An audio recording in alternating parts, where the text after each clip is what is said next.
Really delighted to have you here, and really kind of you to give us this opportunity to talk about your new book, Farewell Karachi.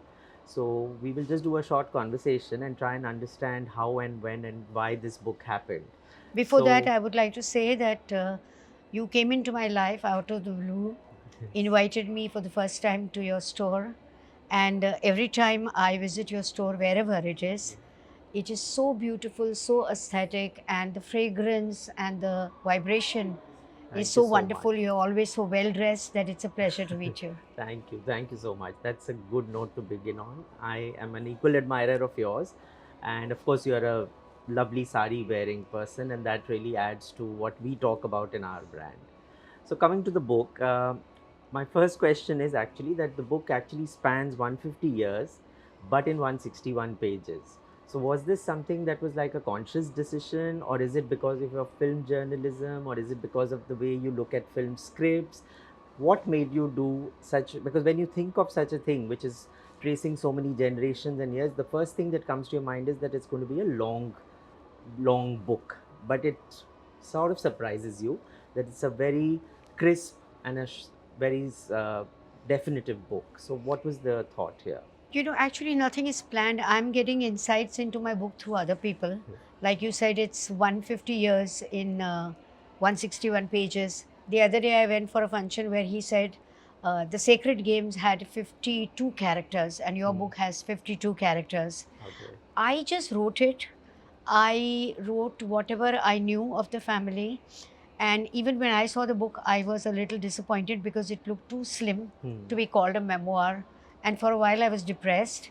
And then my publisher said that nobody has the patience to read fat, thick Long, books. yeah. And he says the book is going to be a success because it is so much content in 161 pages. Hmm. And if you feel you can write another book, but for me, this is a magic number. Sounds good. Actually, yeah, that's so true of the new generation, or I think all of us have become that way, that we read lesser, but we absorb better, perhaps that way. There's also a very opening line in your this thing where you say that displacement is something that you have a feeling of displacement that led you to go this route. And I think that's a very specific thought. However, like research and science also tells us that trauma is something which actually lives in our DNA as well. So even if you haven't experienced it firsthand, it's something which gets passed on through generations. Has this book, like the writing of it, helped you sort of finally reconcile with it and finally sort of say that now that you've shared it, has it helped you come to terms with it? That's a very insightful observation because I think a lot of my restlessness got resolved because I accepted displacement. I didn't know that displacement had affected me so deeply because we are eight siblings and nobody had ever talked about it. Right. And suddenly I feel liberated and unapologetic about my sensitivity or about my rather different expression or reaction to things. And I'm You happy with feel myself. better Yeah. about it. Okay. I could sense it in the book, so Yeah. that's how I sort of thought Yeah. of asking you this. Another fact that you actually are born in the book on page 102, Ha. which is pretty much two-thirds of the book done. Ha. So obviously, I think a lot of it is through you credit the sources which have given you this information and the kind of, most of the storytelling is actually through generations and what you hear from your elders. Mm. But just a curiosity that why did you not choose to delve more on the later years as well to sort of set it in the context of then and now? I am basically a film scribe. Hmm. So I do film reporting or film writing, film reviews. Mhm. I have done biographies of stars, but I think I don't know to write a different kind of a genre, or at least I thought so. Right. I wanted to do this as a gift to the coming generations. And this is a problem a lot of people had. The first draft that my agent saw, she said, "But where are you?" Mhm. So I said, "But I have to be born. The Right. 50s, mid 50s have to come for me to be born to be telling the story." So I have tried to retain my voice in the beginning through what stories I've heard. Right. And for me, the conflict was where to end the book. I thought I should end it when my mother dies because it is not my story, it is my family's story. And again, I didn't want to end it on a tragic note. And again, the agent said, we want to know a little more about what you are doing, which jobs you changed, how you coped with it, Right. particularly now when you are an RJ. Hmm. So, 2000, my mother goes, and then I carried forward to The book a few to more years. present, yeah. Hmm. Um, Yeah, okay. Sure. So also there's a very beautiful term you've used, and you've said Karachi feels like a lost sibling, and it really struck me because you have not experienced Karachi firsthand, but I think the stories and the way you feel about it makes you feel the way you have said it. So any thoughts on this as to how what is your relationship today with Karachi, and how do you I I mean, of think course the book my is about that. relationship with Karachi is a sibling I have never seen, Mm-hmm. and a sibling I have always yearned for, Mm-hmm. because it is a sibling that was talked about at the dining table from the time I was an Right. infant Mm-hmm. to now. So was always present. It was always present, and I have tried so many times to go to Karachi. It's Mm-hmm. come to the point of a stamp on the passport, but I have not been able to board the flight. And the reason I delayed writing the book is because I wanted to go there. I wanted to smell the soil. I wanted to walk the streets that my parents did. I wanted to visit the homes, Mm-hmm. even if somebody else was living there. Because I remember when I was a young scribe, Noor Jahan Mm-hmm. came to India Mm-hmm. because there was a show for Yes. her. And we used to have a feature called Once Upon a Time, Mm.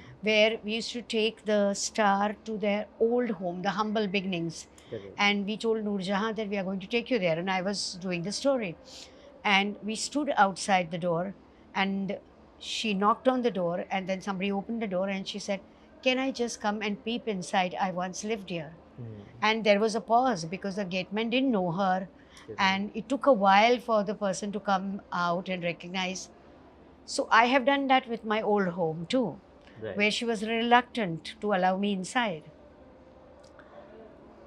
So people now tell me that now that you have traveled the whole book, you will go to Karachi.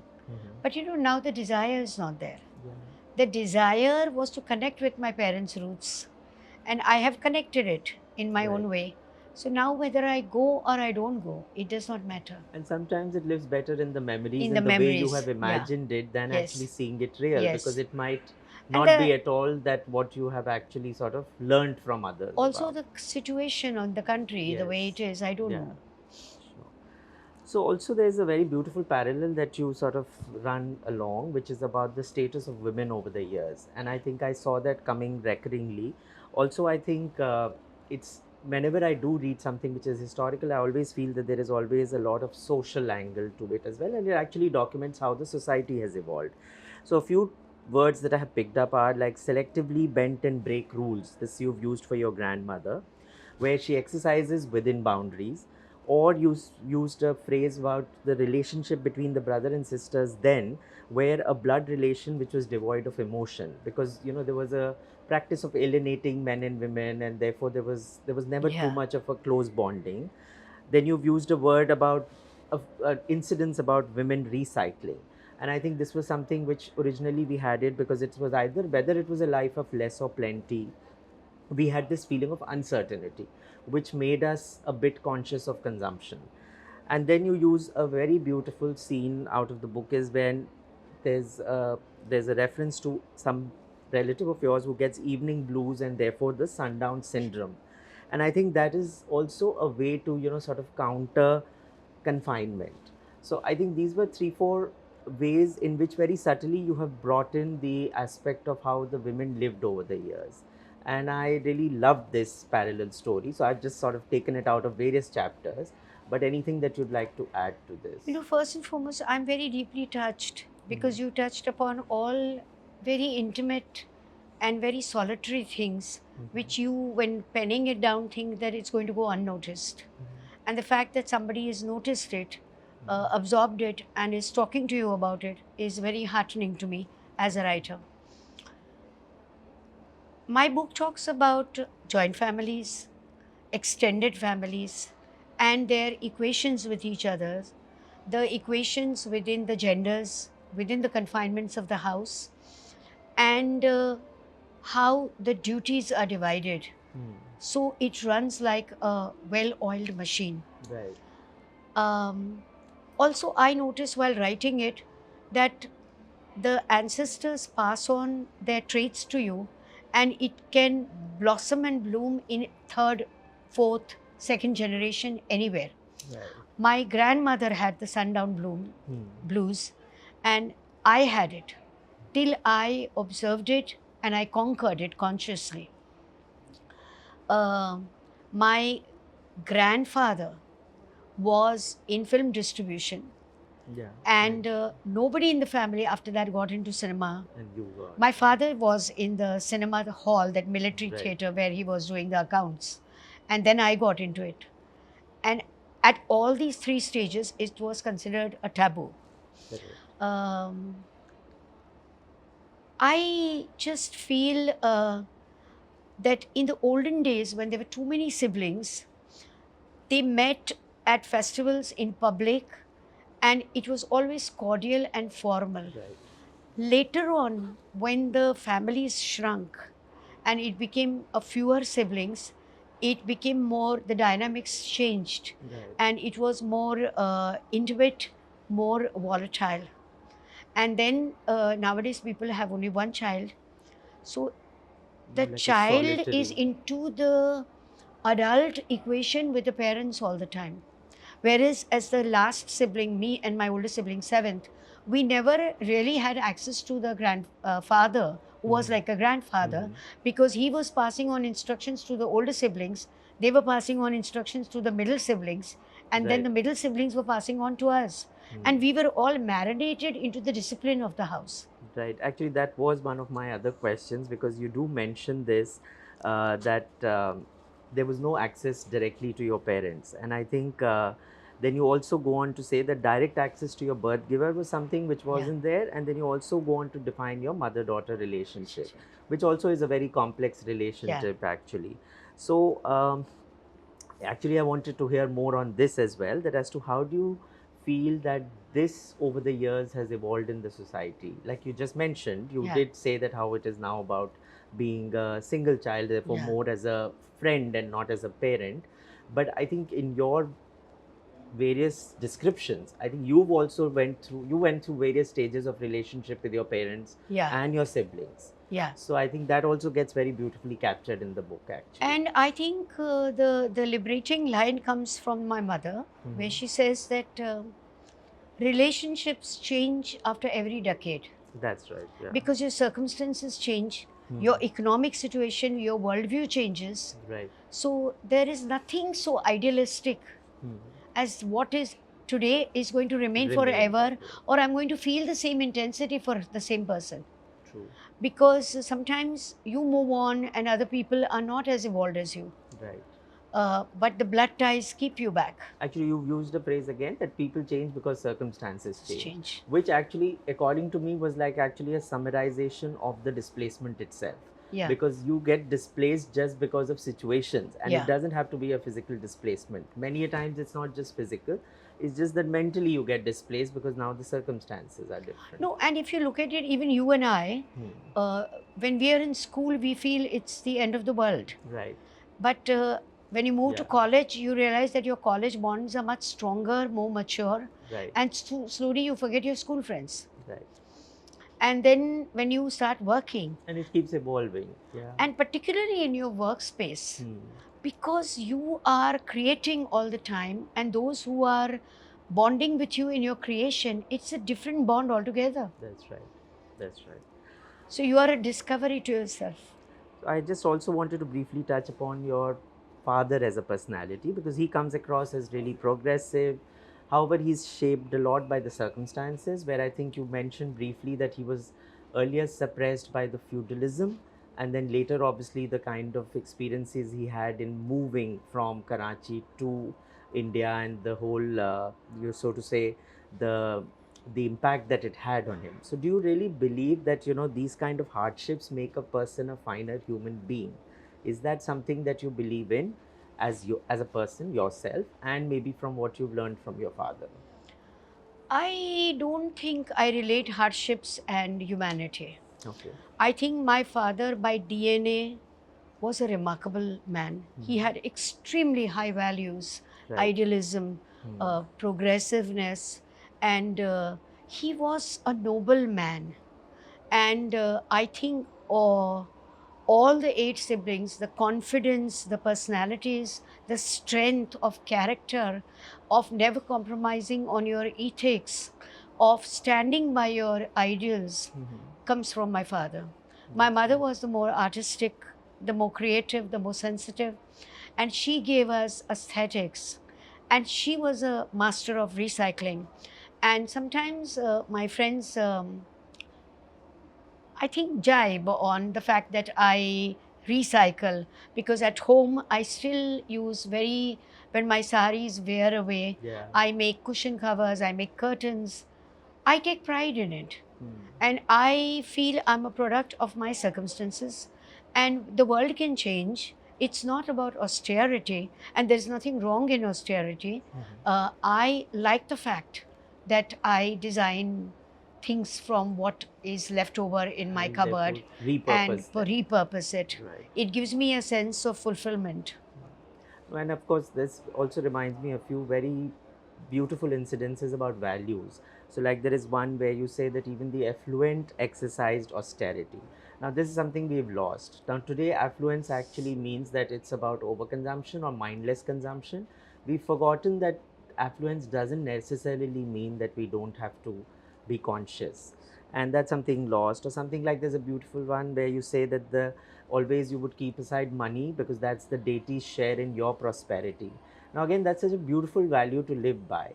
Or I remember another one where when you leave one of your houses and then you draw a swastik there so that the next tenant gets the prosperity. Now, these are all very sharing and beautiful and lovely Yeah. thoughts, and they seem to be lost in. But it is also because there was an older person who was passing on the tradition, Right, and there was a younger person who was respecting that.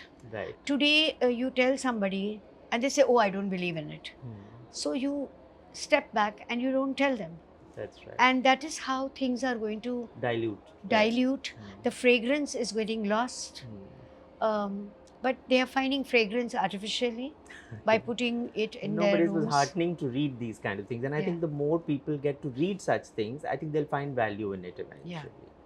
I'll end this conversation, though we But can in go that, on. I just want to say one more thing. I read or saw an interview of Karan Johar, Mhm, where he said that he kept buying. He's a compulsive shopper, mhm. and he was trying to buy things to substitute it for some emotional That's right. vacuum. Yeah.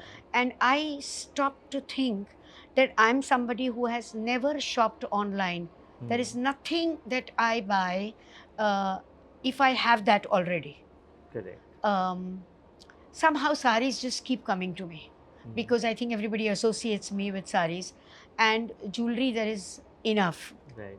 So I'm content and What you contained. seeks you, maybe that Yeah, also. Yeah, but I think, yeah, using this as a therapy is something which we all need to sort of get over, actually. decluttering. Yeah. So, on that note, actually, I will end it with this because we are about clothing, we are about textiles, and I think there was a very big turning point when your grandfather gave up the dhoti and the sherwani and the cap to a three-piece suit, and he said that this is my final farewell to Karachi. The world is changing, and therefore we must change. And I think this is what most of the men folk did, and we therefore lost our original way of dressing. No, he Any didn't thoughts do on the that as a farewell to Karachi. right? He did it because he needed to disguise his identity. Also, yeah, yeah. Otherwise, he was being attacked. That's right. So some compulsion made Yeah. people do that, and then it became a habit for us. So any more thoughts on this note? Because we are all about keeping our roots intact. We are about keeping our heritage and culture and heirlooms coming back into the system. So love to hear your So thoughts. I saw one of your subjects talking about what kind of sari she wore, her family wore. Right. And memories that come to me is my mother was always in white sari because in those days, when you turned, I think, when you started having children, you needed to sober down. So she Okay. was always in white saris, and they were always full voile saris True. and very light.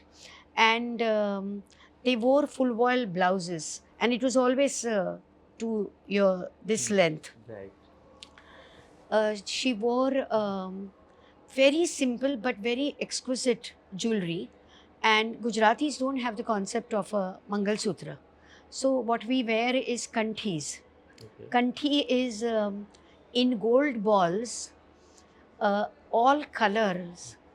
They have separate necklaces. So Okay. there is one in ruby, there is one in coral, there is one in green, there is one in blue, Okay. and there is yellow. So the basic colors, and according to what you're wearing. So I am sure that she was wearing all colors till she was in Karachi. I think she changed to white slowly after she came to Mumbai. And they used to make that side partition and a kind of a strange bun, which even if I try, I can't do it. And I think the siblings dress the way your mother dresses. Also because there is a whole chapter about how when there is a wedding in the family, how she would take out her old saris and look at the sunlight to see for the damage, and then make ghagra cholis for the younger kids. And for the older kids, it would not be sufficient. So she would tear one more sari and make a dupatta and an odhani, because they were grown-up girls Again, who needed. repurposing it. Yeah. Like, And I think all my older siblings also dress exactly like my mother. That is my memory. My mother always wore gold bangles and red bangles, glass bangles between them, because that was a sign of Suhagan. Right.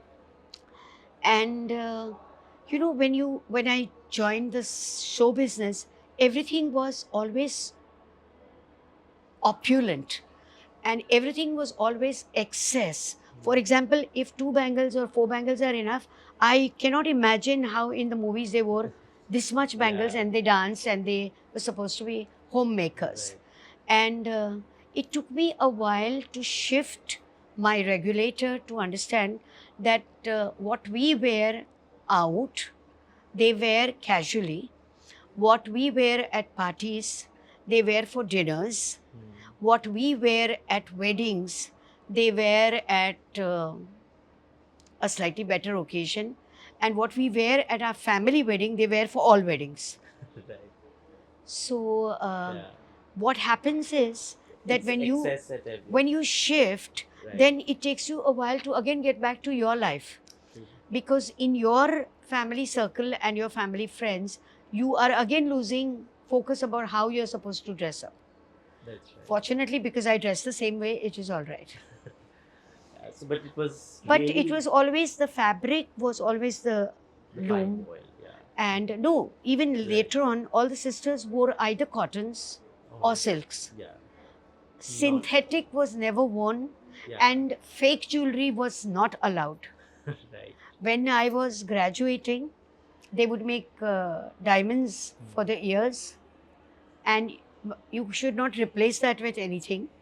And you can change your bangles and all, but not your diamonds. Now you're changing it. No, so it was really wonderful when I read the book. It has just the right amount of poignancy, just the right amount of historical context, and it was a very fulfilling journey. So look forward to more from you, and thank you so much for this conversation.